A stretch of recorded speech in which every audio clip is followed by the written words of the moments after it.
Olá, chocolateiros, chocolatras, chocolovers. Estamos de volta aqui com mais um episódio do Grão à Barra Podcast. Esse que é o podcast voltado aí para os setores de cacau e chocolates, né? Estreando aqui, a gente já estreou esse estúdio de podcasts lá no Café em Prosa, né? Você que viu semana passada já deve ter acompanhado. Agora a gente está trazendo também essa novidade aqui para o nosso podcast de cacau. Aí fica essa opção, né? Você que gosta de ouvir o seu podcast no carro, né? Numa viagem mais longa, para quem está podendo viajar aí, ou no seu momento de lazer aí na sua casa, você pode escutar. Para quem prefere assistir, né, o vídeo, também tem essa opção aí no nosso YouTube, no nosso site Notícias Agrícolas. Então, eu já lembro também, né, você que está nos acompanhando, de acessar as nossas redes sociais, né, assinar as redes sociais, seguir, né, todas as redes sociais para se manter sempre bem informado, sempre up to date aqui nas notícias do site Notícias Agrícolas, nos episódios aqui do Grão à Barra. E para quem está acompanhando pelo YouTube, então, aquele lembrete de sempre, né, de ativar o seu sininho, se inscrever no canal, deixar seu like. Isso é importante para o canal crescer, para as nossas entrevistas chegarem a cada vez mais pessoas e para você que acompanha os podcasts, né, ter sempre o seu podcast mais preferido aí, sempre do seu lado, para você, né, ter acompanhamento tanto de café como aqui de cacau ou chocolate. Muito bem, pessoal. Para quem está acompanhando, então, o podcast do Grão à Barra, vocês viram nos últimos episódios que a gente fez uns rascunhos aí sobre a realidade do cacau no Brasil, principalmente a realidade social do cacau no Brasil, né? Até no último episódio a gente trouxe aqui o Instituto Floresta Viva, que fez um panorama ali da região da Bahia, né? No litoral da Bahia, onde tudo começou, né? A região baiana ali é muito importante para a produção de cacau no Brasil, e hoje a gente vai estender um pouquinho essa conversa sobre a realidade social do cacau, mas numa visão um pouquinho mais global, né? A gente vai abordar um pouquinho do que acontece no Brasil e em outros países produtores de cacau. E para isso eu estou aqui com o Pedro Ronca, ele que é representante da Cocoa Action Brasil. O Cocoa Action faz parte de uma fundação internacional, que é o World Cocoa Foundation, né, a Fundação Mundial do Cacau. É uma fundação que preza aí por esses valores sociais do cacau. Então, Pedro, seja bem-vindo aqui ao podcast do Grão à Barra. Obrigado, Erickson. Obrigado aí ao convite. É um prazer estar aqui. Muito feliz desse podcast estar sendo o sucesso que ele está. E de contribuir com vocês e com Notícias Agrícolas. Parabéns pela iniciativa. E bom dia aí aos ouvintes. Boa tarde, boa noite. Bom, e se você está ouvindo esse podcast hoje, já deve ter percebido, né? A gente passou do prazo da Páscoa, então significa que vocês estão recebendo muito bem o podcast. A nossa previsão era manter esse podcast até a barra, aliás, né, me confundi todo aqui. A previsão era manter esse podcast até a época da Páscoa, devido às comemorações, é uma época muito importante para o setor de chocolates, mas o cacau não para só na Páscoa, né? O cacau ele vai o ano inteiro, o pessoal gosta de chocolate o ano todo. Páscoa é só uma questão simbólica, então a gente continuou o podcast, seguimos em frente com todo o respaldo das pessoas aí que acompanham o podcast. Enfim, agradecemos, né, para quem está nos acompanhando, nos apoiando, inclusive o pessoal aqui da Cocoa Action já demonstrando aí uma grande alegria em ter esse podcast acompanhando os setores de cacau. E aí, Pedro, eu gostaria de saber um pouco, vamos contar um pouquinho mais para quem nos acompanha, qual que é os fundamentos aí do Cocoa Action Brasil, do Instituto Internacional, né, do World Cocoa Foundation. Claro, vamos lá, Erickson. Bom, a Fundação Mundial do Cacau é uma fundação associativa do setor privado, né? Então, o setor privado se uniu, são mais de 100 empresas globais, de todos os tamanhos, pequenos, médios e grandes. Elas representam 80% da cadeia de cacau e chocolate do mundo. Então, é uma associação muito representativa da cadeia, e ela tem o tema da sustentabilidade. Então, a agenda da World Cocoa Foundation, a Fundação Mundial do Cacau, é sustentabilidade. Trabalhar o tripé aí, pessoas, planeta e renda, né? Que é o famoso econômico, social e ambiental. E a Fundação tem mais de 20 anos. Curiosamente, começou com um projeto há 20 anos atrás com a vassoura de bruxa no Brasil, mas hoje o grosso da atuação da Fundação está na África, que responde por 60%, 70% da produção mundial de cacau, né? Então, os dois principais países, Gana e Costa do Marfim, são onde se concentra a maior parte das ações da WCF, e ela veio para o Brasil em 2017, né, quando a gente trouxe a iniciativa, nós fomos contratados para representar aqui a WCF no Brasil. Nós somos a PIA, uma empresa de consultoria em São Paulo, e estamos desde 2017 representando a WCF no Brasil, formalmente e oficialmente. E aí, em 2018, nós lançamos essa iniciativa Cocoa Action, que é uma iniciativa público-privada de parceria do setor e pré-competitiva. Esse é um conceito interessante, Erickson, porque tem muita gente que não conhece, é um conceito relativamente novo, que, no fundo, significa o quê? Pré-competitivo são as empresas que competem no mercado, se unem para trabalhar juntos por objetivos comuns, né? Então, no caso, dentro da iniciativa aqui no Brasil, nós temos 8 empresas, são as 3 moageiras, Cargill, Barrica, Lebô e Olan, que moem grande parte aí do cacau do Brasil, junto com 5 chocolateiras, Nestlé, Mondelez, Mars, Dengo e Harold, que também são muito representativas do setor de chocolate, e elas são competidoras no mercado. Mas na iniciativa elas estão juntas, né? Porque elas entendem que se a cadeia melhorar, é bom para todo mundo. E aí a gente juntou essas empresas do setor privado e está aberta para outras empresas. Qualquer empresa que quiser entrar, a iniciativa é aberta e nós seguimos convidando as demais empresas para aderirem à iniciativa. Mas também tem uma estrutura de governança própria que envolve o setor público, né, nas esferas federal e estadual, principalmente dos principais estados produtores. Então, com uma governança com vários atores públicos, privados e entidades do terceiro setor, a gente coordena a iniciativa de maneira participativa desde 2018, quando a gente formalmente lançou ela no Brasil. O que eu vejo de importante nessa ação do World Cocoa Foundation, do Cocoa Action aqui no Brasil, é uma coisa que é um dos pilares que eu trago desde o começo aqui do podcast, que é a transparência com relação ao cacau. Quem tem acompanhado o podcast, quem não acompanha, já faço o convite para escutar os podcasts anteriores. A gente debate muito a função social do cacau, e se tem uma coisa que a gente não pode esquecer é o passado do cacau, né? O passado, a história do cacau, ela está cravada, a gente não pode esquecer jamais desse passado para a gente não acabar cometendo os mesmos erros que cometemos antigamente. E um dos pilares, né, o Pedro pode me corrigir se eu estiver enganado com relação a isso, um dos pilares do World Cocoa Foundation e da Cocoa Action é reconhecer, né, essas empresas que fazem parte dessa associação, reconhecendo esses problemas, que eles existem, às vezes fazem parte até dos governos ali, né? São países, os países produtores de cacau são países que estão, às vezes, passando necessidades sociais, são países muito vulneráveis a situações bem difíceis socialmente falando, e essas empresas acabam reconhecendo ali que elas têm um papel fundamental na transformação da vida dessas pessoas. É isso mesmo, Pedro? É exatamente isso, Erickson.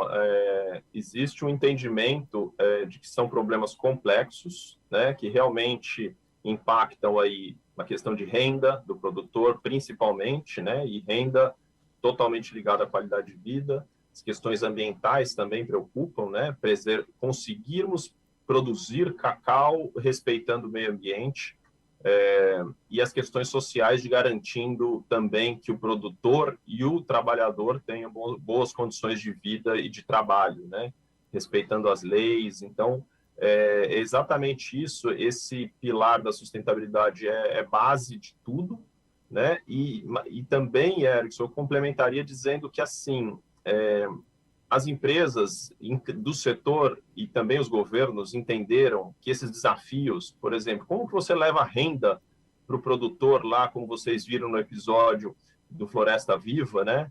É uma situação de renda baixa, de produtividade baixa. Como que se resolve isso? Não é simples, né? Não é uma solução e não é um ator.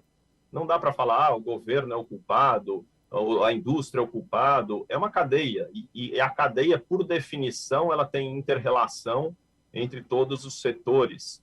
E os setores têm que trabalhar juntos para desenvolver os problemas que são comuns, né? Então, o problema de renda é um problema da cadeia.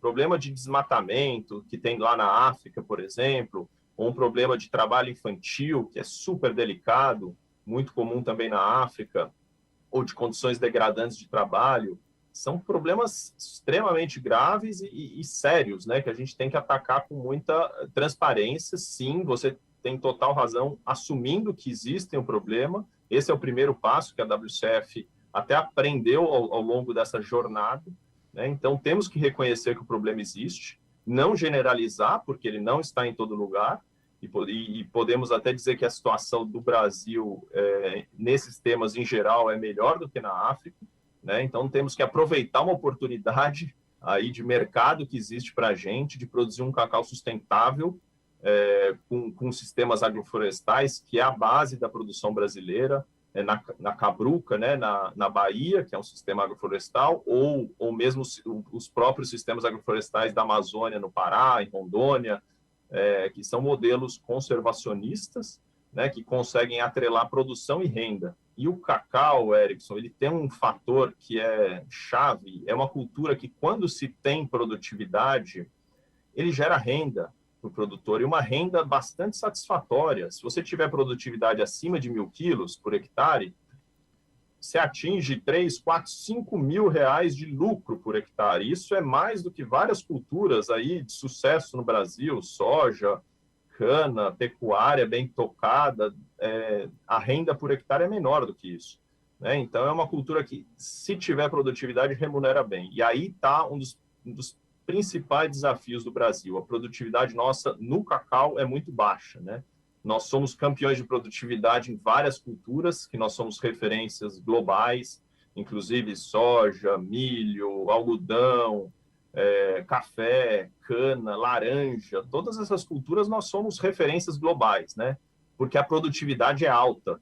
Então, o produtor ganha dinheiro e ele investe, ele tem lucro, e ele investe e vira um ciclo virtuoso. E no cacau, dá dinheiro, mas hoje o produtor, na média, não está ganhando dinheiro. Então, a gente está exatamente tentando trabalhar junto com a cadeia para conseguir transformar essa oportunidade em realidade. E aí o que eu vejo aqui também, né, trazendo esses dois atores, né, competidores aí maiores, que é o Brasil com os países africanos, né? Inclusive relações, né, entre o Brasil e a África dentro do agronegócio global, no passado ele foi muito intenso, até por causa dos paralelos, né? Os paralelos, a gente está numa região intertropical, a África também, né, está nesses mesmos paralelos. No caso do cacau, o paralelo ele se restringe ainda mais ali próximo da linha do Equador, né? A produção está mais próxima ali por causa de condições climáticas e tudo mais. Mas no passado do agronegócio geral, né, inclusive programas do Brasil foram para a África. Eu lembro aqui que tinha o programa Mais Alimentos África, que a gente acabou tendo muito relacionamento com países africanos, exportando tecnologia, exportando conhecimento, exportando máquinas, inclusive. Como é que é essa relação entre o Brasil e os países africanos com relação ao cacau, com relação ao que aprendemos aqui no Brasil e o que a África aprendeu lá? Que troca de informações há com relação a esse setor tão específico? No cacau, a gente tem promovido um intercâmbio entre a experiência da WCF na África, né, que o Coco Action começou lá muito antes até do que no Brasil, começou em 2012, 2013, então começou quase 5 anos antes, e uma iniciativa com mais atores, até porque lá a produção é muito maior do que a nossa, né? É primeiro e segundo produtor mundial, e nós somos o sétimo. Então, houve muita experiência, muitas ações, houve também fracassos, claro, como qualquer coisa na vida que a gente faça, né? A gente acerta e erra, mas boa parte dessas experiências a gente tem trazido, né? A WCF tá junto aqui na iniciativa do Brasil, a gente discute, troca muito, e tenta aproveitar os aprendizados que houve na África, justamente para a gente ganhar tempo, né, aqui na implementação. E um dos pontos que eu citaria é o envolvimento do setor público, né? Na África começou isso um pouco mais, começou com uma iniciativa muito do setor privado, e aqui no Brasil, até também pela experiência que a gente tinha no café, né, nós coordenamos a plataforma global do café no Brasil, já desde 2013, num conceito muito parecido, de plataforma multi-stakeholder, público-privada, participativa, e a gente viu a importância de envolver o setor público no processo, porque tem questões que tem que ser o setor público mesmo, apesar da gente saber que não é tudo, e não dá para depender totalmente, até porque o próprio setor público reconhece as limitações, né, e os desafios que a gente tem, mas tem a parte regulatória, a parte de fiscalização, a parte do conhecimento, né? A CEPLAC tem muito conhecimento na CEPLAC, e a CEPLAC ainda é referência mundial, né, em termos de tecnologia, é reconhecida mundialmente, inclusive na África, em modelos produtivos. Então, esse intercâmbio ele existe, a gente quer estimular que seja maior ainda, para continuar, até no próprio conceito do Coco Action, que é a gente trabalhar junto, né? A gente unir esforços, porque por muitos anos, Erickson, teve muito conflito na cadeia, né? Uma cadeia que foi muito sofrida depois da entrada da vassoura, muitas crises, o plano de recuperação que deu errado, que endividou o produtor.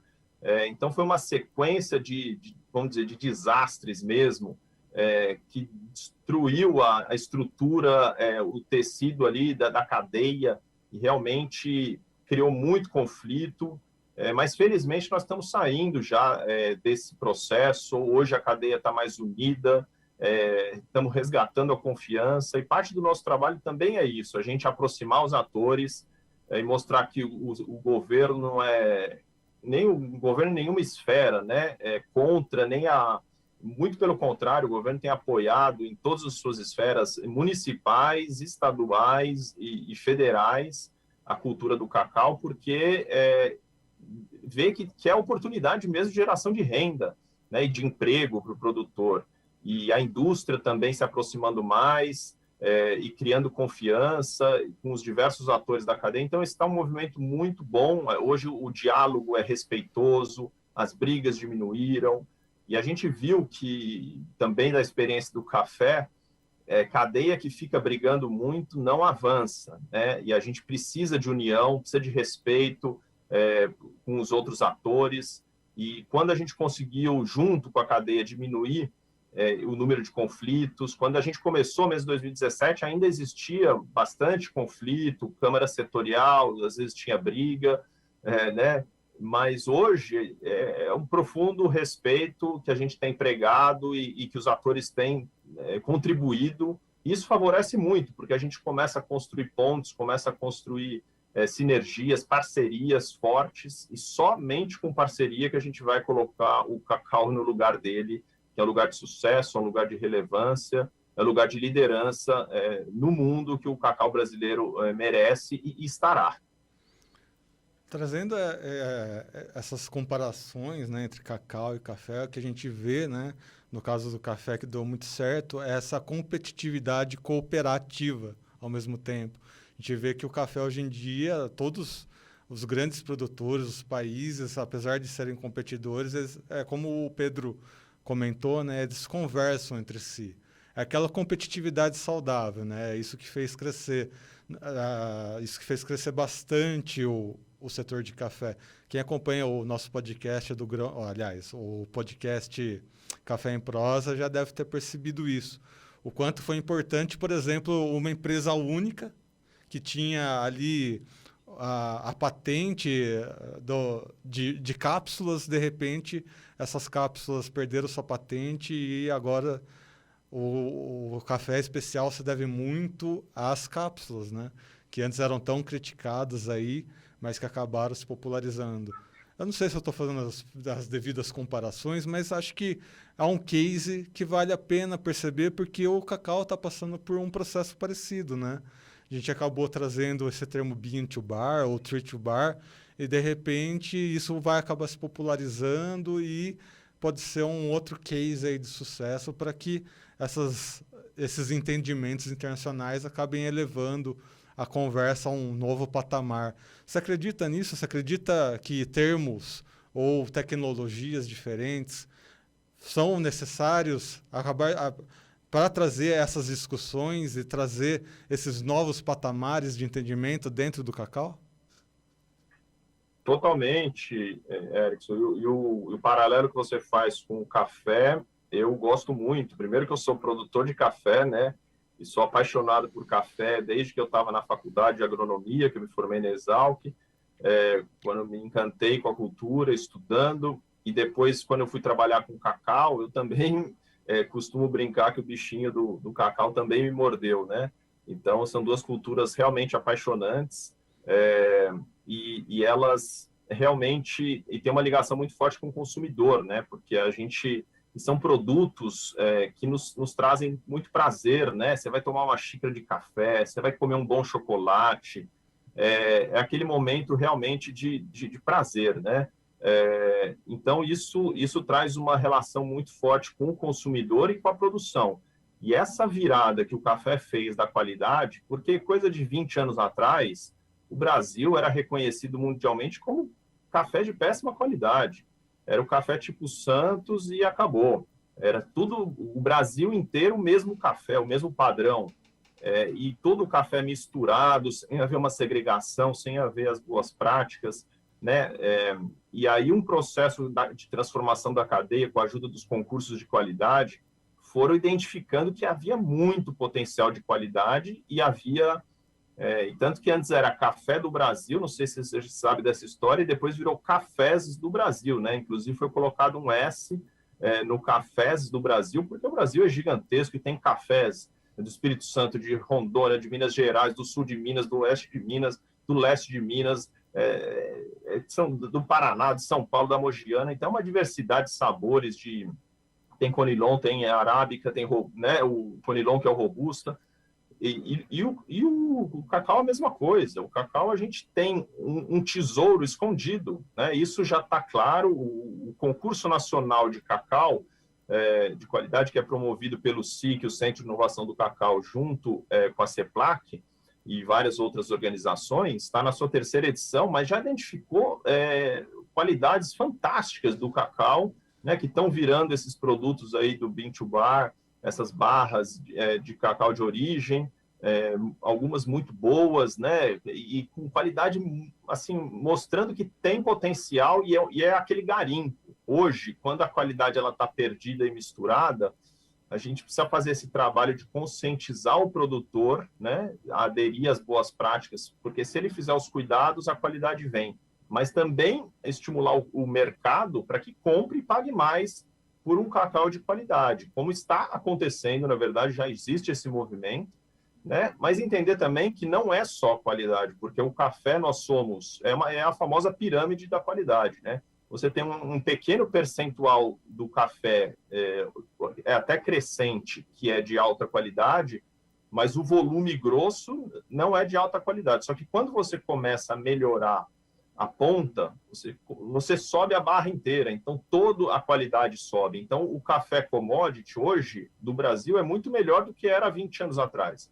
E é isso que a gente precisa fazer com o cacau também, porque um cacau hoje commodity, muitas vezes ele tem cheiro de fumaça, por exemplo, né? Às vezes o produtor que é quando o secador contamina. Então, são cuidados simples de resolver, né? Que a gente precisa realmente articular o mercado junto com a produção para gerar demanda para esse cacau, como já está acontecendo. Tanto que hoje, se você entrar no supermercado e comparando com 5 anos atrás, a gôndola de chocolates, hoje a quantidade de marcas já é diferente, né? E você vê que cada ano vai mudando isso. E a do café, então, é um negócio de louco, porque num supermercado bom que você entre, você tem uma variedade de cafés, que é o que a gente quer ver, que já está acontecendo, né? Com cacau ainda menos, mas tem todo o potencial para seguir o mesmo caminho. E o brasileiro também consumir mais chocolate, né? Que também tem potencial para aumentar. Hoje a gente consome base de 2,5 kg por habitante, e os países maiores consumidores 7, 8, 9 quilos. Então, 3, 4, 5 vezes mais do que a gente consome. Tem muito espaço para crescer o consumo, não só doméstico, mas também exportação. Nós somos exportadores de chocolate, exportadores de cacau, em pequenas quantidades, porque infelizmente a nossa produção ainda é muito pequena, ela não atende nem mesmo a nossa demanda. E esse é um grande gargalo que a gente precisa resolver na produção, que é conseguir produzir o que a gente consome aqui na indústria, né, local. Aí outra similaridade que eu vejo entre os dois setores, né, como a gente comentou aqui anteriormente, são setores que acabam se delimitando em pequenos paralelos aonde o clima é adequado, né? No caso do café, são as regiões de montanha, né? Café arábica, principalmente, mas aí tem a família do café robusta, que acabou se adequando em Rondônia, Espírito Santo, em outras localidades do Brasil. E no caso do cacau também, né? São 3 grandes famílias aí de cacau, que acabaram aí também se adaptando em outras regiões do Brasil, em outras regiões do mundo. Como é que essa limitação geográfica, essa limitação climática acaba barrando um pouco esse crescimento exponencial desses setores, né? Principalmente aí do cacau, no caso que a gente está conversando aqui? Olha, Erickson, eu não acho que isso limite muito o crescimento no Brasil, porque o Brasil é um país gigante, né? Então o cacau é originário da Amazônia. Ele começou lá, mas curiosamente sempre fomos o principal estado produtor foi a Bahia, historicamente, né? Onde o cacau ganhou um cunho mesmo comercial e de produção. E nos últimos anos o Pará vem fazendo um trabalho fantástico de desenvolvimento da sua cacauicultura, com crescimento exponencial aí em produção, em número de produtores, em expansão da área. E as áreas de produção no Pará, Erickson, tem áreas, a CEPLAC direcionou para solos mais férteis que existem lá no Pará, com alto potencial de produção e de qualidade também, porque dependendo de onde você cultiva, o cacau muda também a sua qualidade, né? Rondônia, a mesma coisa, está querendo voltar forte, tem o Acre e o Amazonas que produzem muito menos, mas que também estão no movimento, né, de resgate. O Espírito Santo é outro ator importante, já no modelo mais da Cabruca, ali da Bahia. Em todos esses locais, Erickson, tem muito potencial para crescer em área, né, em produtividade, principalmente, mas em área também. Até porque 5 hectares de cacau, geralmente, é o que uma família consegue tocar, né? Um pequeno produtor. E o cacau no Brasil é uma cultura de pequenos produtores, assim como o café, né? O café, o grande número de produtores, apesar de muita gente achar que no café só tem aquelas fazendas enormes que a gente às vezes vê em propaganda, existem várias, mas em número de produtores, percentualmente, a maioria é pequeno produtor. E no cacau também, né? Então, e com uma cultura geradora de renda. Então, em todos os estados tem muito espaço para crescer sem limitação geográfica, sem limitação de terra. Tem assim, é uma imensidão que a gente tem para explorar com uma cultura que remunera, que dá renda para o produtor pequeno, médio ou grande. Então, por isso que a gente começa a ver alguns, hoje, projetos maiores de cacau, de investidores, o que também é muito interessante, porque no café foi super importante esse movimento das grandes fazendas que investem muito em tecnologia, elas são inovadoras, elas mudam, elas quebram paradigmas, elas investem pesado em sistemas de produção, em pesquisa própria. Então, isso a gente começou a ver alguns projetos já de cacau em áreas não tradicionais. Por exemplo, no Oeste Baiano já tem um projeto, estamos ouvindo de projetos no Nordeste, também em áreas não tradicionais, áreas secas, que o favorece pela questão de ter menos problema de doença, né? Porque o cacau também sofre com doenças, com clima muito úmido, que é o problema lá na Bahia, o desafio de controlar a vassoura e outras doenças com a alta umidade daquela floresta, entendeu? Então, assim, eu não vejo limitação nenhuma em termos geográficos para o crescimento do cacau no Brasil. Muito pelo contrário, tem um mundo a ser explorado e com rentabilidade garantida se fizer as boas práticas e se produzir com produtividade. O que não é difícil, viu, Erickson? É totalmente possível do ponto de vista agronômico. O único diferencial que eu percebo aqui no avanço da cafeicultura e do cacau, isso eu percebi ao longo dos episódios aqui do podcast, é que o cacau ele cresceu de uma forma bem mais tradicional. Aliás, o café, né? O café ele cresceu de uma forma bem mais tradicional. Aquelas questões das famílias tradicionais, né, e tudo mais, as histórias das fazendas de cafezais, os barões do café, enfim, né, uma história bem rica aí para quem quiser conhecer, enquanto que a história do cacau ela é uma história um pouquinho mais complicada ali, que tinha uma questões dos coronéis baianos, enfim. Daí, depois da vassoura de bruxa, o que acabou acontecendo é que o cacau, as comunidades se formaram ao redor do cacau.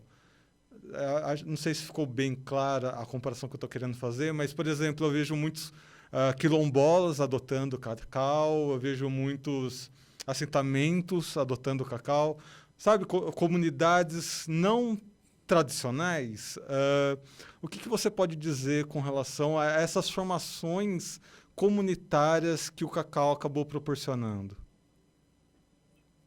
Realmente, depois da vassoura, houve uma grande crise, né, do modelo dos coronéis, que era o modelo tradicional de propriedades grandes e médias, e houve uma pulverização com pequenos produtores e uma nova organização social, sim, isso, os próprios dados de censo mostram isso, e hoje tem vários projetos de cacau dentro de assentamentos, na Bahia e também no Pará, tem também, eu já fui visitar projetos lá, e mesmo a questão de quilombolas também acontece, tem até projetos bem diferentes, tem um com os Yanomamis em Roraima, de cacau, um projeto bem curioso, porque é o cacau nativo, é o cacau que ninguém plantou, que eles estão lá colhendo para fazer um chocolate dos Yanomamis, lá na fronteira com a Venezuela, bem isolado. Então, isso, de fato, ocorreu, e hoje a composição aí da faixa, né, dos estratos sociais e mesmo da composição social dos produtores, ela é diferente.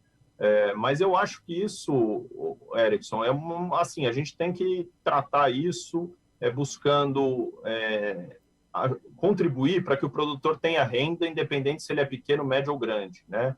Eu acho que a gente tem que garantir, principalmente, acesso à assistência técnica, crédito, que são dois temas muito deficientes na cadeia e que a gente está trabalhando para resgatar. E sem assistência técnica e sem crédito é muito difícil avançar. Infelizmente, todos esses problemas trouxeram um passivo de crédito que a gente hoje está tentando desbloquear. O Brasil tem dinheiro para crédito agrícola, você sabe bem disso. Notícias Agrícolas aí que está sempre reportando os volumes bilionários do Plano Safra brasileiro, né? Mas uma parte muito insignificante disso fica para o cacau. Então, não é que falta dinheiro, é que o cacau não está... O dinheiro de crédito não está chegando na mão do pequeno produtor, seja do assentado, que às vezes tem o problema da regularização fundiária, não tem o título da terra e aí não consegue acessar o crédito, seja porque tem um passivo da dívida, ou seja, às vezes até porque o próprio banco, por incrível que pareça, não tem o hábito de fornecer crédito para cacau, e às vezes desconhece a lucratividade, o modelo financeiro da cultura, e isso a gente já viu, e tem conversado com os bancos. A agenda do Cocoa Action a gente envolve, agora acabamos de criar junto lá com a Câmara Setorial do Cacau, por uma iniciativa do próprio presidente Milton, um grande presidente que tem feito um ótimo trabalho na Câmara.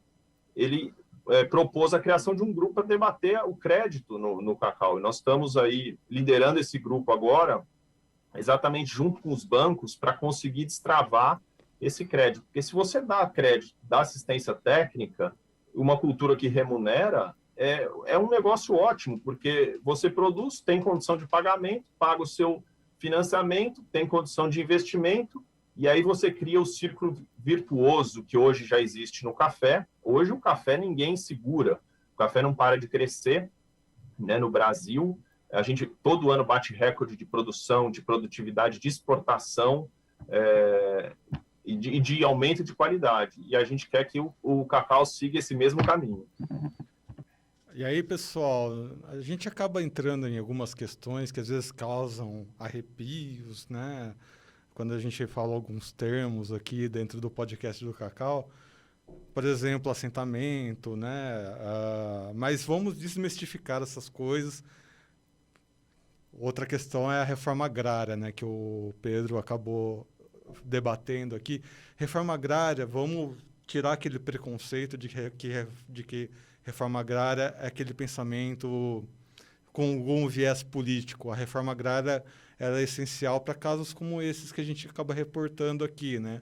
Em que as pessoas precisam de crédito para crescer, precisam de crédito para engrandecer ali uma cadeia inteira, um setor inteiro, que também faz parte do agronegócio. Então, vamos esquecer um pouco os preconceitos que às vezes a gente mesmo acabou criando aqui dentro do nosso agronegócio tradicional. Vamos abrir um pouquinho a cabeça. Você acha que essa questão de superar esses desafios, inclusive essas coisas de termos assim que acabam entrando no nosso psicológico, acabam precisando ser vencidos pelo setor do cacau por essas diferenças sociais? Eu acho que sim, é uma pergunta interessante essa, porque como a gente lida muito com o ambiente internacional, né, a gente conversa com as empresas lá fora e com a própria WCF, nós temos uma atuação aí global, a gente sente muito a pressão lá de fora, né? E a pressão do consumidor, na verdade. E o consumidor, ele é soberano, é ele que compra, é ele que decide. Então, a mudança que está havendo nos últimos anos, isso a pandemia só intensificou, né?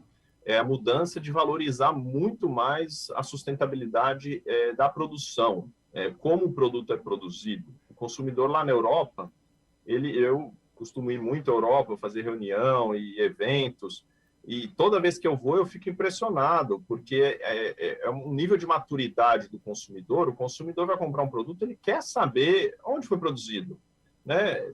Foi desmatado mata para plantar esse café ou esse cacau?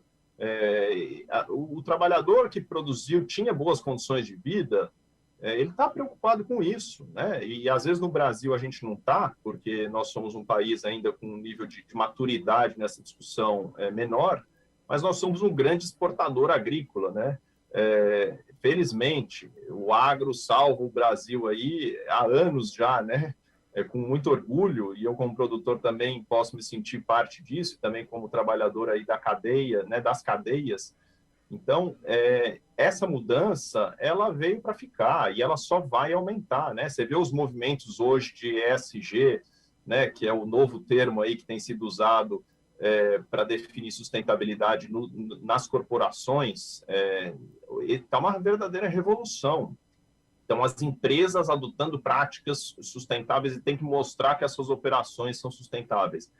Então, a gente precisa realmente amadurecer esse debate, né, entender que não existe assim, só um que está certo, outro que está errado. Temos que entender os desafios de cada setor ou de cada faixa. Então, os pequenos produtores temos que viabilizá-los, os médios, os grandes.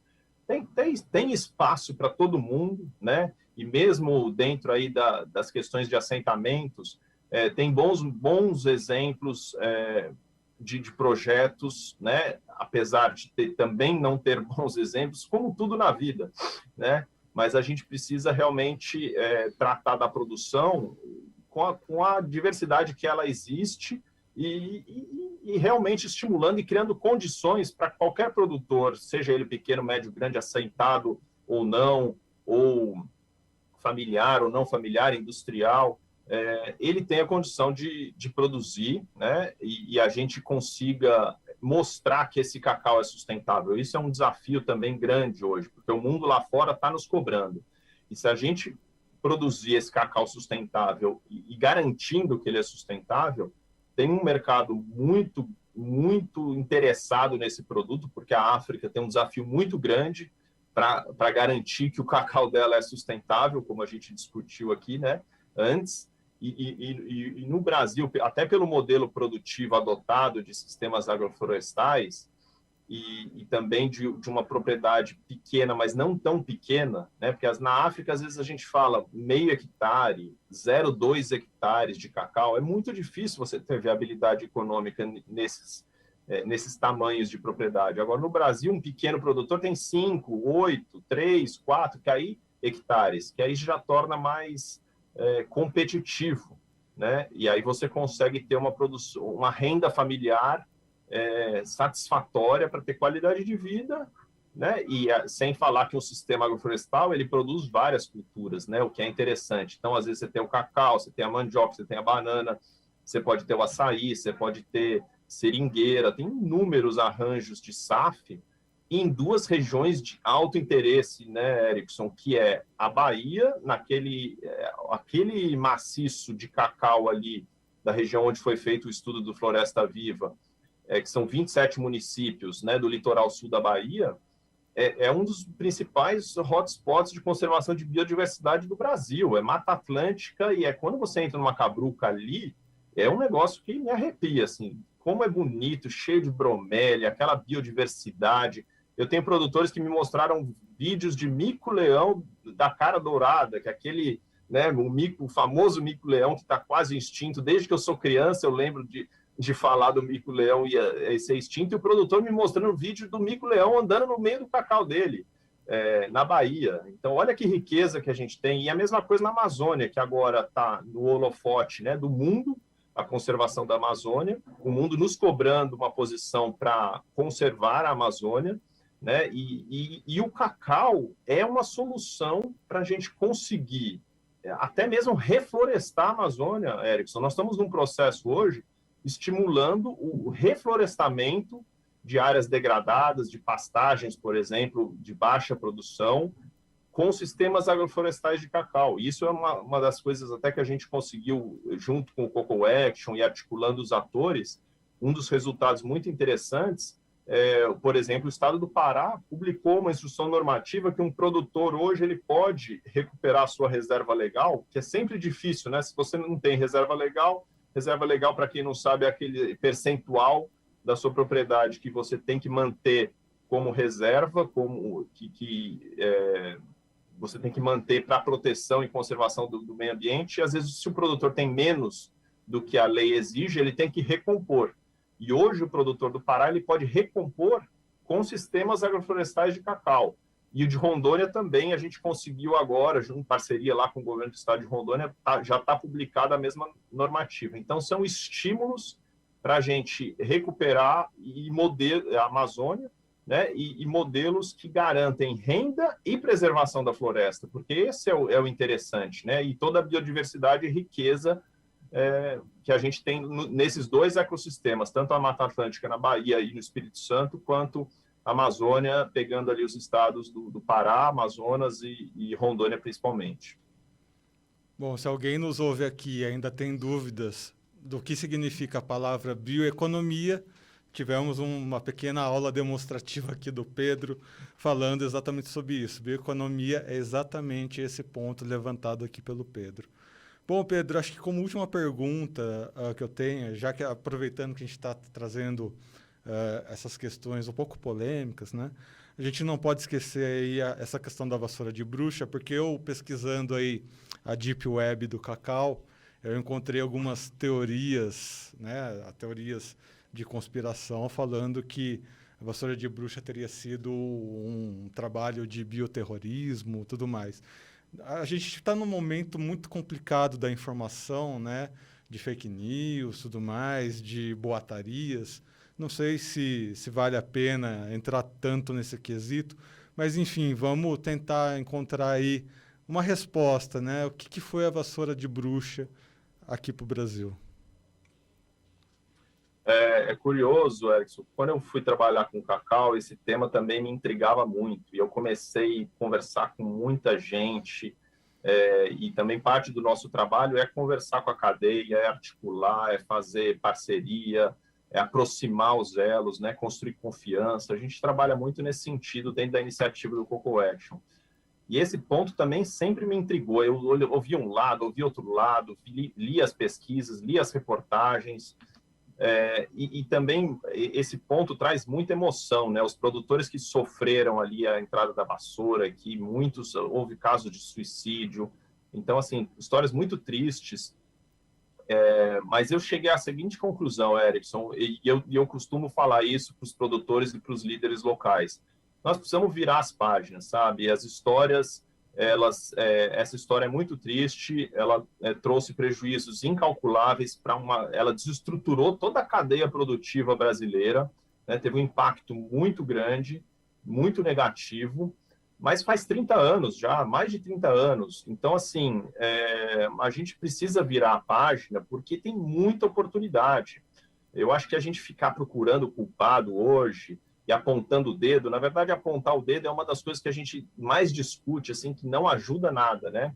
A gente tenta sempre colocar a questão assim, o que eu posso fazer para melhorar a cadeia do cacau hoje? O que você, produtor, pode fazer? O que você, indústria? O que você, moageira? O que você, ONGs ou institutos ou CEPLAC, quem for da cadeia do cacau hoje, o que você pode fazer para melhorar a cadeia? Essa acho que é a pergunta central, entendeu? Ficar levantando o culpado não vai resolver o problema. Inclusive, eu costumo brincar assim, se brigar para achar o culpado disso resolvesse, esse problema já teria resolvido, porque faz 30 anos que tem esse debate, que tem essa discussão e não foi resolvido. E nos últimos anos, onde esse assunto ficou menos em pauta, né, a cadeia está se reerguendo, tá muita notícia boa, é concurso, é qualidade, é produtor brasileiro indo para fora para o salão de chocolate e fazendo bonito, ganhando. Houve casos de brasileiros ficando muito bem classificados no salão de chocolate. Esse ano a gente está com amostras, das 10 amostras finalistas do salão de chocolate de Paris do Brasil, 4, se eu não me engano, são do Tuerê, que é um assentamento da reforma agrária no Pará, que eu fui visitar lá em Novo Repartimento. Então, assim, um trabalho fantástico que está sendo feito lá e garimparam uma qualidade que ninguém nem sabia, e até um terroir bem específico. Então, tem muita coisa boa. A minha sugestão é assim, vamos andar para frente, vamos olhar para frente, o futuro é muito promissor, e mesmo para aqueles que ficaram com passivos, com dívidas, o cacau oferece uma oportunidade realmente para a gente ter lucro, né? Porque se não desse lucro seria um problema, mas dá lucro se você tiver produtividade. Sem produtividade não tem jeito. Infelizmente, a produtividade na Bahia é baixíssima ainda, mas isso também é uma grande oportunidade para subir, porque eu, como agrônomo, assim, sempre faço a seguinte lógica. Se a produtividade é baixa, é muito fácil subir. Se eu fizer o beabá ali do manejo, eu duplico, triplico essa produtividade. E no Pará também tem muito potencial. Então, é uma cultura para se acreditar, para apostar. Estamos juntos. Quem quiser conversar mais, nós estamos à disposição, porque realmente a gente está convidando mais atores para virem contribuir e para inovar e para a gente mudar realmente a cara dessa cultura, com um olhar no futuro, com um olhar de esperança e com um olhar de resultado. E é com essa mensagem que a gente finaliza aqui esse episódio do Grão à Barra. Eu, pessoalmente, acredito muito nisso. Quando alguém me recomenda, Erickson, vire a página, é página virada. Não tem nada que me mude essa mentalidade. Então, você que está nos escutando, é uma boa sugestão, né? Vamos seguir em frente. Novas realidades estão aí. esse podcast mostrou pequenos trechinhos, né, dessa mudança, dessa virada de página, né? Afinal de contas, agregar valor, né, ao setor, esse bean to bar que a gente tem comentado tanto aqui, tree to bar, e não só esses dois termos, outras tantas coisas mais tradicionais ao chocolate, ao cacau, estão transformando vidas. Acreditem nisso e vamos em frente. Pedro, muito obrigado. Seja sempre bem-vindo aqui ao nosso podcast e aqui ao nosso site Notícias Agrícolas. Obrigado, Erickson. Parabéns mais uma vez a vocês pela iniciativa. É muito importante esse trabalho que vocês estão fazendo e espero que isso, e tenho certeza que isso vai contribuir muito com a cadeia. Estamos à disposição para contribuir com vocês em outras oportunidades, para ajudar a divulgar essa iniciativa que está sendo muito boa. Eu estou ouvindo os podcasts e estou gostando muito. Parabéns. Obrigado a todos que estão nos apoiando nesse momento, né? Eu admito, eu estou aprendendo sobre cacau, faz uns 2 meses que eu estou começando a aprender e é uma coisa maravilhosa você aprender algo novo. É estimulante conhecer alguma coisa nova, principalmente quando as pessoas têm paixão pelo que fazem, né? Todo mundo dentro do agronegócio ama o que faz, mas o cacau, né, como vocês viram nessa conversa, tem essas coisinhas que tornam esse setor tão diferencial. É apaixonante realmente. Recomendo a todos que estão aprendendo aqui comigo ao longo desses podcasts. Vamos em frente, vamos aí crescer cada vez mais, aprendendo um pouquinho, semana a semana, aqui nos nossos podcasts. Lembrando, então, que estamos em todas as redes sociais, no Instagram, Facebook, Twitter. Então, segue a gente nas nossas redes sociais, né? Procura Notícias Agrícolas em qualquer uma dessas redes que você vai encontrar facilmente. E tem o Instagram aqui, né, que é do grão_NA. Segue lá a gente também, né, para você ficar em dia, né, com as novidades aqui do Instagram do Grão a Barra.